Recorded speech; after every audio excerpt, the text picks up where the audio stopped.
everyone, as you all know, this is Niharika Tiwari. So guys, we're back with another video related to series of business law or business regulatory framework, and in this part we are going to cover next topic.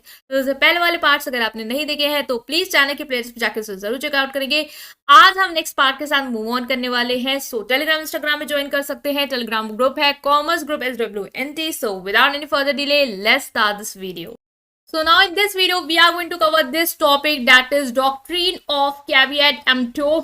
ठीक है, caveat एम्प्टो के बारे में हम पढ़ेंगे कि ये जो लॉ है या ये जो फंडामेंटल प्रिंसिपल है ये क्या है। Caveat emptor is a fundamental principle of law of sale of good. हम सेल ऑफ गुड एक्ट पढ़ रहे हैं, तो सेल ऑफ गुड्स का जो लॉ है उसका ही एक फंडामेंटल प्रिंसिपल है। कैविएट एम्प्टो का मतलब होता है caution buyer, let the buyer be aware. मतलब कि जो बायर हैं, जो कंज्यूमर हैं, वो क्या रहे, अवेयर रहे। ठीक है, it is the principle in contract law and sale transaction that places the responsibility on the buyer to thoroughly examine and this is the quality and condition of the goods और property before making a purchase. As a buyer आप हैं तो आपकी ये क्या है, जिम्मेदारी है। कैविएट एम्प्टो आपके ऊपर एक रिस्पॉन्सिबिलिटी डालता है, ये प्रिंसिपल, ये सेल ऑफ गुड एक्ट के लॉ के तहत कि आपकी ये जिम्मेदारी है कि आप गुड्स को खरीदने से पहले उसकी क्वालिटी को चेक करें, उसकी कंडीशन को चेक करें, तब उसको लें। ऐसा नहीं है कि सिर्फ सेलर की ही जिम्मेदारी कि वो आपको अच्छा दे, आपकी भी जिम्मेदारी होती है कि आप खुद अवेयर रहें कि आप क्या खरीद रहे हैं, किस कंडीशन का ले रहे हैं, किस क्वालिटी का ले रहे हैं। इसलिए कहते नहीं एक्सपायरी डेट चेक करिए या मेडिसिन की या चीज़ों की, ये आपकी जिम्मेदारी है, सेलर की नहीं है कि वो आपको चेक कर करके दे। आपको अवेयर रहना है कैविएट एम्प्टो के according. In other words, it suggests that the buyer should exercise caution and diligence when entering into agreement to purchase the goods or property। भाई आप कोई भी प्रॉपर्टी खरीद रहे हो, आप लैंड खरीद रहे हो, ठीक है, तो ये आपकी जिम्मेदारी है कि आप क्या रहो, अलर्ट रहो, अवेयर रहो। एग्रीमेंट में एंटर करने से पहले आपकी जिम्मेदारी है कि आप चीज़ों को देखो, एसेस करो, फिर उसको परचेस करो। ठीक है, तो यहाँ पे अगर हम देखें कि seller limited duty, The seller is generally not obligated to disclose all the defect or issues with the goods। ये क्या कैविएट एम्प्टो क्या कहते हैं कि सेलर की लिमिटेड ड्यूटी होती है। सेलर की जनरली ऐसी ड्यूटी नहीं है कि वो आपको हर एक डिफेक्ट या इश्यूज को क्या करे, डिस्क्लोज करे, जो भी गुड्स या प्रॉपर्टी से रिलेटेड है। ये आपकी प्राइमरी रिस्पॉन्सिबिलिटी है कि आप जो भी गुड्स खरीद रहे हो उसको एक बार पूरा देखो कि जो डिस्क्राइब किया गया था एग्रीमेंट में या कॉन्ट्रैक्ट में उसके अकॉर्डिंग वो गुड्स है या नहीं। ठीक है, सेलर की प्राइमरी रिस्पॉन्सिबिलिटी क्या है कि गुड्स को जैसे डिस्क्राइब किया गया है या एग्रीड किया गया है कॉन्ट्रैक्ट में वैसे डिलीवर करना। बट क्या क्या डिफेक्ट्स हैं क्या नहीं है वो आप देखो, जांचो पढ़को, उसको बाद आप देखो कि है या नहीं है कोई डिफेक्ट, उसके बाद आप खरीदो। ठीक है, buyer duty to inspect, the buyer expected to inspect the goods and property thoroughly before completing the purchase. वही कि बायर्स की क्या ड्यूटी है, सेलर की लिमिटेड ड्यूटी है। सेलर की लिमिटेड ड्यूटी क्या है कि उसको डिफेक्ट्स और इश्यूज को, हर एक डिफेक्ट्स और इश्यूज को डिस्क्लोज करने की जरूरत नहीं है। उसको बस यही रिस्पॉन्सिबिलिटी है कि वो गुड्स को जैसा उसने बताया वैसे डिलीवर करे। ठीक है, जैसा डिस्क्रिप्शन दिया है, कोई धोखाधड़ी न करे, वैसे ही चीजें दे। बायर की ड्यूटी क्या है कि वो गुड्स को या प्रॉपर्टी को पूरा एग्जामिन करे, उसके बाद ही परचेस करे। मतलब वो क्वालिटी को चेक करे, कंडीशन को देखे, या जो भी रेलिवेंट फैक्टर हैं जो उसकी वैल्यू को अफेक्ट करता है उसको देखे, उसके बाद उससे परचेस करें।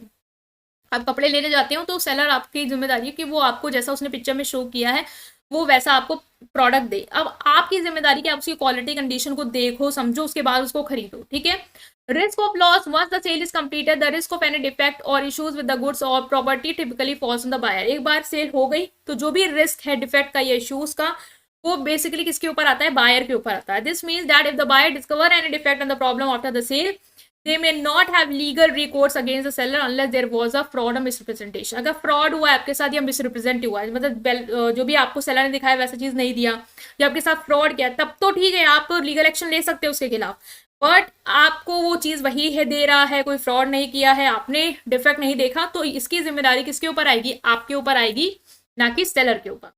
आपको देखना चाहिए था, ये आपकी जिम्मेदारी थी। ठीक है, exception to doctrine of caveat emptor, इसकी कुछ एक्सेप्शंस हैं। मतलब कि in case of any misrepresentation by the seller, अगर सेलर ने कोई चीज मिसरिप्रेजेंट की है, ठीक है, मतलब कि ये ऐसी कंडीशंस है जहां पे कैविएट एम्प्टो का प्रिंसिपल नहीं होगा, मतलब बायर को भी अवेयर होने की जरूरत नहीं है। यहाँ पे सेलर की जिम्मेदारी थी। अगर सेलर की गलती है तो सेलर के लीगल एक्शन लिए जाएंगे। पहला है कि अगर सेलर ने मिसरिप्रेजेंट किया है, मतलब दिखाया कुछ दिया कुछ, तो फिर इसके लिए लीगली रिस्पॉन्सिबल कौन है, सेलर रिस्पॉन्सिबल, बायर रिस्पॉन्सिबल नहीं है। ठीक है, बायर ने तो वही चीज ली जो आपने दिखाई, आपने बोली, तो फिर सेलर के अगेंस्ट लीगल एक्शन लिया जाए क्योंकि उसने फ्रॉड किया है। दूसरा, इन case of concealment of latent defects bye the seller. Latent मतलब क्या होता है, छुपा हुआ, कोई भी छुपा हुआ डिफेक्ट है जो बायर नहीं देख पा रहा है और उसको सेलर ने अगर छुपाया हुआ है, ठीक है, और बाद में ये खुलता है, तो फिर इसके लिए बायर रिस्पॉन्सिबल नहीं होगा, इसके लिए सेलर रिस्पॉन्सिबल होगा।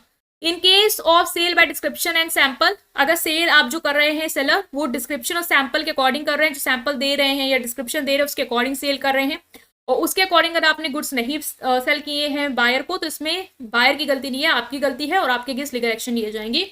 कंडीशन एज टू मर्केंटेबिलिटी, इसमें का मतलब क्या है कि जो भी गुड्स है, ठीक है, वो जिस भी ऑर्डिनरी पर्पस के लिए यूज किया जाता है उसके लिए वो सुटेबल होना चाहिए। ये आपकी सेलर की रिस्पॉन्सिबिलिटी है कि वो उस हिसाब से ही गुड्स डिलीवर करे। तो इसके अगेंस्ट अगर नहीं होता है तो इसमें बायर की गलती नहीं है, तो फिर सेलर की होगी और सेलर के अगेंस्ट लीगल एक्शन लिए जाएंगे। Condition as to quality of fitness for buyer purpose, जो भी आप क्वालिटी, जो भी गुड्स बेच रहा है सेलर, उसकी क्वालिटी ऐसी होनी चाहिए जो बायर कंज्यूम कर पाए, जो उसकी हेल्थ को अफेक्ट ना करे। अगर वो कोई ऐसे गुड्स सेल कर रहा है जो बेसिकली वो खरीदता है, खाता है, कंज्यूम करता है, उसके बाद उसको प्रॉब्लम होती है, तो उसके लिए जिम्मेदार सेलर होगा, बायर नहीं। कंडीशन ऑफ होलसमनेस, मतलब कि जो होलसमनेस की कंडीशन है, इसका मतलब क्या है कि जो भी गुड्स है वो फिट होना चाहिए ह्यूमन कंजम्पशन के लिए, मतलब उसको कोई हार्म नहीं पहुंचना चाहिए, ठीक है। अगर ऐसा गुड्स सोल्ड कर रहा है सेलर जिसके कंजम्पशन से मान लो बायर को नुकसान होता है, बताते खाते हो, ठीक है, आपको कोई ऐसा खिलाया है जिसकी वजह से आपको नहीं पता था वो चीज़ अपेयरिंग में अच्छी लग रही थी, देखने में सही लग रही थी, और आपको क्या हुआ उसकी वजह से हार्म हुआ, तो इस केस में सेलर रिस्पॉन्सिबल है कि वो इस तरीके की चीज़ें क्यों दे रहा है बायर को, ठीक है। और क्वालिटी एंड फिटनेस का वही है कि जिस भी पर्पस के लिए आपने खरीदा है वो चीज़, वो उस एक्सपेक्टेशन को फुलफिल करनी चाहिए, ठीक है। जो भी आपने गुड्स सेलर ने बेचा है, जो भी उसकी एक्सपर्टीज है, वो उसको सुटेबल पर्पस के लिए उसको देना है, ठीक है। अगर गुड्स वो रिक्वायरमेंट को पूरी नहीं कर रहा है जिसकी वजह से सेलर ने, जिसकी वजह से कंज्यूमर ने आपसे खरीदा है, ठीक है, स्पोर्ट्स शूज खरीदे, स्पोर्ट्स शूज की रिक्वायरमेंट क्या थी कि वो स्पोर्ट्स में हेल्प कर पाए, बट जो सेलर है उसने ऐसे दिया है जो उस चीज के लिए है ही नहीं यूजफुल, उसके क्वालिटी, उसकी फिटनेस उस चीज पर्पस के लिए है ही नहीं, तो फिर बायर का पर्पस तो सेटिस्फाई हुआ नहीं ना, तो उसके लिए जिम्मेदार कौन है, सेलर जिम्मेदार होगा, ठीक है। तो ये था आपका बेसिक कुछ एक्सेप्शन डॉक्ट्रिन ऑफ कैविट एम्प्टो के रिगार्डिंग, तो ये हमने डिस्कस किया। आई होप आप समझ पाए। स्टिल कोई भी डाउट है उसे कमेंट सेक्शन में पूछेंगे, वीडियो को लाइक करेंगे, चैनल को सब्सक्राइब करेंगे और इस पूरे प्लेलिस्ट को अपने फ्रेंड्स के साथ जरूर शेयर करेंगे। Thank you.